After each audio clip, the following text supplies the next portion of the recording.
গত ভিডিওতে আমি নাম্বার আলোচনা করার মাধ্যমে নাউনের সম্পূর্ণ আলোচনা আমি শেষ করেছিলাম। আজকের ভিডিওতে আমি প্রোনাউনের বিস্তারিত আলোচনা করব। প্রোনাউনের সংজ্ঞাটি হচ্ছে এরকম যে নাউনের পরিবর্তে যে সকল ওয়ার্ড ব্যবহৃত হয় তাকে প্রোনাউন বলে।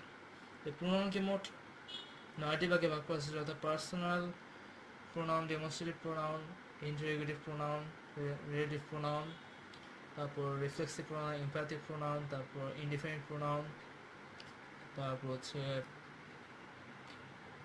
ডিফিনিট প্রোনাউন, তারপর reciprocal pronoun, distributive pronoun, etcetera etcetera. তো ফার্স্ট অফ অল আমি পার্সোনাল প্রোনাউন নিয়ে কিছু কথাবার্তা বলি। সেটা হচ্ছে পার্সোনাল প্রোনাউন হচ্ছে যে ব্যক্তির পরিবর্তে যে সকল ওয়ার্ড ব্যবহৃত হয়, ব্যক্তির পরিবর্তে যে সকল ওয়ার্ড ব্যবহৃত তাকে পার্সোনাল প্রোনাউন বলে, যেমন আই, উই, হি, শি, দে। তো এখানে আমি উদাহরণ তার এই সেন্টেন্সের মাধ্যমে দিয়েছি, যেমন my name is Prithul, I reading class 10। এখানে পৃথুল হচ্ছে নাউন, পৃথুল হচ্ছে নাউন এবং এই আই প্রোনাউন দ্বারা এই নাউনকেই ইন্ডিকেট করছে। যেহেতু এইটা পৃথুলের পরিবর্তে বসেছে, সেহেতু আই হচ্ছে প্রোনাউন, পার্সোনাল প্রোনাউন। এর পরবর্তীতে উই। আমি এখানে সেন্টেন্স লিখেছি I and Apurba are cousins, we go to school together. এখানে আই অ্যান্ড অপূর্ব দুটো হচ্ছে প্রোনাউন। এখানে অপূর্ব এবং এখানে যেটা সাবজেক্ট, এবং এই উই দ্বারা এই আই এবং অপূর্ব দুইটাকে বোঝানো হয়েছে। যেহেতু এই দুইটাকে বোঝানো হয়েছে, সেহেতু উই হচ্ছে পার্সোনাল প্রোনাউন। এরপর হলো he. Rohan is a cricket player, he is the captain of his team. এখানে রোহান হচ্ছে নাউন এবং এখানে এই হি শব্দ দ্বারা এই নাউনকে ইন্ডিকেট করা হচ্ছে। যেহেতু এই নাউনকে ইন্ডিকেট করা হচ্ছে, সেহেতু হি হচ্ছে পার্সোনাল প্রোনাউন। তারপরে she. Malaika is a good student, she always makes a good result in exam. এখানে প্রথম সেন্টেন্সে মালাইকা নামক মালাইকা নাম নেওয়া হয়েছে, পরবর্তী সেন্টেন্সে শি শব্দ দ্বারা এই মালাইকাকে ইন্ডিকেট করা হয়েছে। যেহেতু এই শি শব্দ দ্বারা মালাইকাকে ইন্ডিকেট করা হয়েছে, সেহেতু শি শব্দটি হলো পার্সোনাল প্রোনাউন। এর পরবর্তী হলো দে।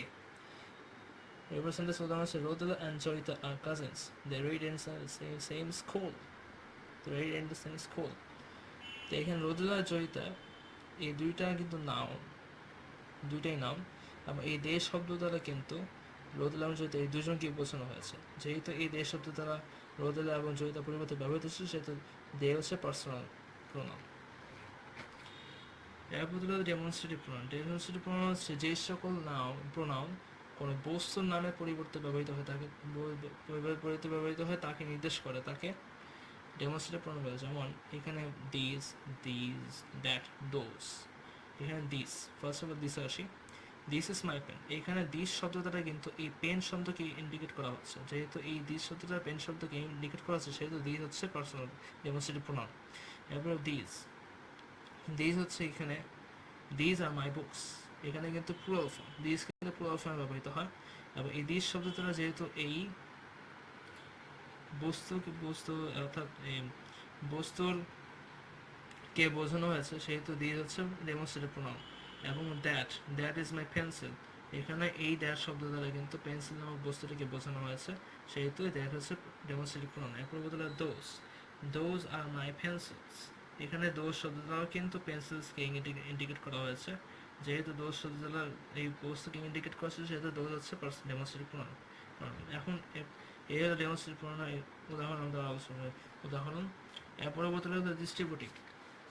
ডিস্ট্রিবিউটিভ হচ্ছে যেই সকল প্রোনাউন দ্বারা কোনো ব্যক্তি একাধিক ব্যক্তি বা বস্তুকে পৃথক পৃথকভাবে নির্দেশ করে, তাকে ডিস্ট্রিবিউটিভ প্রোনাউন বলে।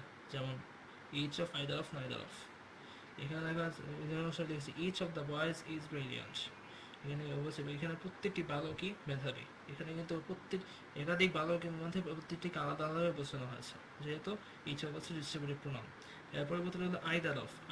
এখানে either of the boys should দুটো বয়।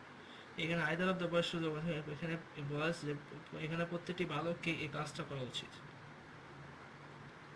এখানে যেহেতু আইদার অফ দ্বারা প্রত্যেকটি বালককে পৃথক পৃথকভাবে নির্দেশ করেছে, সেহেতু এই আইদার অফ হচ্ছে ডিস্ট্রিবিউটিভ প্রোনাউন। এরপর হলো নাইদার অফ। নাইদার উদাহরণ হিসেবে লিখেছি neither of the boys can do it. এখানে বলছে এখানে কোনো বালকই এই কাজটি করতে পারে না। এখানে নাইদার দ্বারা কিন্তু প্রত্যেকটি বালককে আলাদা আলাদা পৃথক পৃথকভাবে নির্দেশ করা হয়েছে। যেহেতু এখানে প্রতিটি বালককে পৃথক পৃথকভাবে নির্দেশ করা হয়েছে সেহেতু এখানে যে এটা হচ্ছে নাইদার অফ হচ্ছে রিসিভেটিভ প্রোনাউন। এরপর হচ্ছে রেসিপ্রোকাল প্রোনাউন।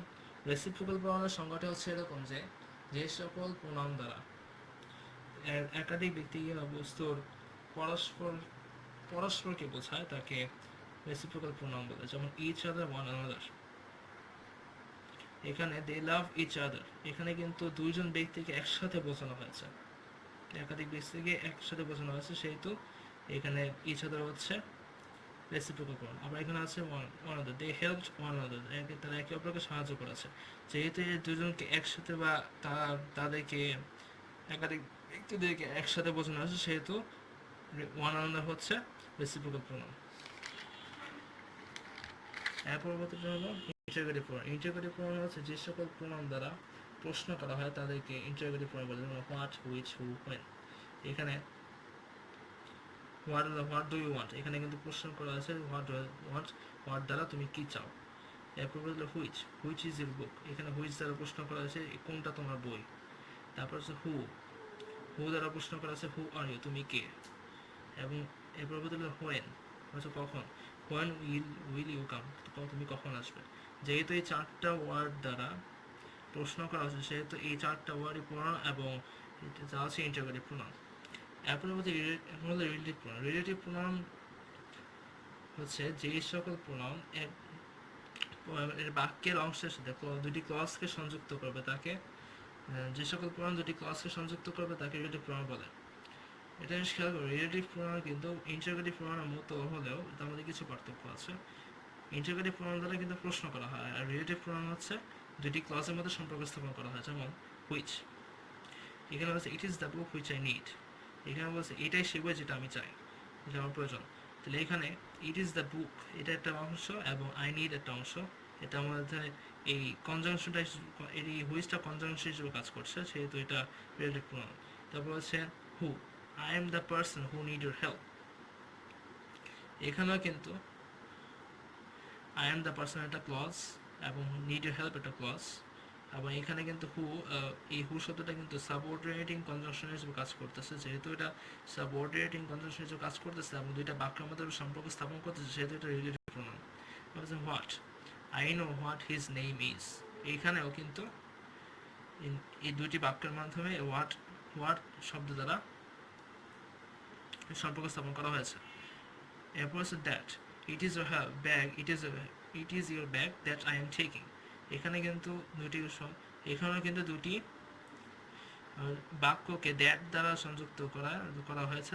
যেহেতু এটা হচ্ছে কোঅর্ডিনেটিভ কনজাংশন, সাবঅর্ডিনেটিভ কনজাংশন এবং দ্য প্রোনাউন সেহেতু এটা রিলেটিভ প্রোনাউন। তো এই ছিল রিলেটিভ প্রোনাউনের সংজ্ঞা এবং তার উদাহরণ। এর পরবর্তীটা হলো ইনডিফিনিট। ইনডিফিনিট প্রোনাউন হচ্ছে যে সকল প্রোনাউন দ্বারা কোনো ব্যক্তিকে কিংবা বস্তুকে নির্দিষ্ট করে বোঝায় না তাদেরকে ইনডিফিনিট প্রোনাউন বলে। যেমন one, they, none. One should do his duty, একজনকে অবশ্যই তার কাজ করা উচিত, তার দায়িত্ব পালন করা উচিত। এখানে একজনকে শুধু একজন ব্যক্তিকে বোঝায় না, তার আসলে প্রত্যেকটা মানুষকেই বোঝানো হয়। যেহেতু এটা ওয়ান দ্বারা প্রত্যেকটা মানুষকেই বোঝানো হয় সেহেতু ওয়ান হচ্ছে indefinite pronoun. They go to school, এখানে দে বলতে কিন্তু কোনো নির্দিষ্ট ব্যক্তি কিংবা বস্তুকে বোঝায় না, তার বলতে হয়তো অন্য কেউ হতে পারে বা কিংবা আমরা হতে পারি, আপনারাও হতে পারেন, আপনার দর্শকগণ হতে পারেন। সেহেতু দে দ্বারা যেহেতু ব্যক্তিকে নির্দিষ্ট করে বোঝায় না সেহেতু দে হচ্ছে ইনডিফিনিট প্রোনাউন। তো নান ক্যান ডু দিস, এটা কেউই করতে পারে না। এখানে নান বলতে কোনো নির্দিষ্ট ব্যক্তি বা কিংবা ব্যক্তিকে বোঝানো হয় নাই। যেহেতু এটা কোনো নির্দিষ্ট করে কোনো ব্যক্তিকে বোঝানো হয় নাই সেহেতু এটা ইনডিফিনিট প্রোনাউন। তো এই ছিল ইনডিফিনিট প্রোনাউনের সংজ্ঞা এবং তার উদাহরণ। Reflexive pronoun. রিফ্লেক্সিভ প্রোনাউন হচ্ছে যে প্রোনাউনের সাথে সেলফ যুক্ত হয়ে অবজেক্টের স্থান দখল করে তাকে রিফ্লেক্সিভ প্রোনাউন বলে। তারপর হচ্ছে মাইসেলফ, আই লাইক মাইসেলফ, আমি আমার নিজেকে পছন্দ করি। এখানে কিন্তু আই এর সাথে কিন্তু সেলফ যুক্ত হয়ে কিন্তু অবজেক্ট হয়েছে মাইসেলফ। যেহেতু এটা অবজেক্টের স্থান দখল করেছে সেহেতু এটা রিফ্লেক্সিভ প্রোনাউন। এরপর হচ্ছে ইয়োরসেলফ, ইউ লাভ ইয়োরসেলফ, তুমি তোমার নিজেকে ভালোবাসো। এখানে কিন্তু ইউ এর সাথে কিন্তু সেলফ যুক্ত হয়ে ইয়োরসেলফ অর্থাৎ এটা অবজেক্টের স্থান দখল করেছে, সেহেতু এটা রিফ্লেক্সিভ প্রোনাউন। এরপর বলতে হিমসেলফ, হি কিলড হিমসেলফ, এখানে কিন্তু হি শব্দের সাথে সেলফ যুক্ত হয়ে অবজেক্টের স্থান দখল করেছে, সেহেতু এটা রিফ্লেক্সিভ প্রোনাউন। পরবর্তীটা হলো ইমপ্যাথিক প্রোনাউন। ইমপ্যাথিক প্রোনাউন হচ্ছে পার্সোনাল প্রোনাউনের সাথে সেলফ যুক্ত হয়ে ওই সাবজেক্টের উপর জোর প্রদান করবে অথবা ওই প্রোনাউনের উপর জোর প্রদান করবে, তাকে ইমপ্যাথিক প্রোনাউন বলে। যেমন I myself did the work, আমি নিজেই এই কাজটা করেছি। এখানে কিন্তু মাইসেলফ দ্বারা কিন্তু এই আই শব্দের উপর জোর প্রদান করা হচ্ছে, যেহেতু এটা আয়ের উপর জোর প্রদান করা হচ্ছে, সেহেতু এটা ইমপ্যাথিক প্রোনাউন। এর পরবর্তীটি হলো ইউর সেলফ। এখানে you did the work yourself, তুমি নিজেই এই কাজটি করেছো। এখানে কিন্তু ইউর সেলফ শব্দ দ্বারা ইউ এর উপর জোর প্রদান করা হচ্ছে, যেহেতু এটা ইউ এর উপর জোর প্রদান করা হচ্ছে, সেহেতু ইউর সেলফ হচ্ছে এখানে ইমপ্যাথিক প্রোনাউন। এর পরবর্তী হলো হিমসেলফ। হিমসেলফ শব্দ দ্বারা কিন্তু he himself did the work, এখানেও হিমসেলফ শব্দ দ্বারা হি এর উপর জোর প্রদান করা হচ্ছে, সেহেতু হিমসেলফ হচ্ছে ইমপ্যাথিক প্রোনাউন। তো এই ছিল ইমপ্যাথিক প্রোনাউনের সংজ্ঞা এবং তার উদাহরণস্বরূপ। তো এই ছিল প্রোনাউন নিয়ে আজকের বিস্তারিত আলোচনা। যদি ভিডিওটি ভালো লেগে থাকে অবশ্যই লাইক দিবেন, শেয়ার করবেন এবং আমাদের চ্যানেলে সাবস্ক্রাইব করবেন।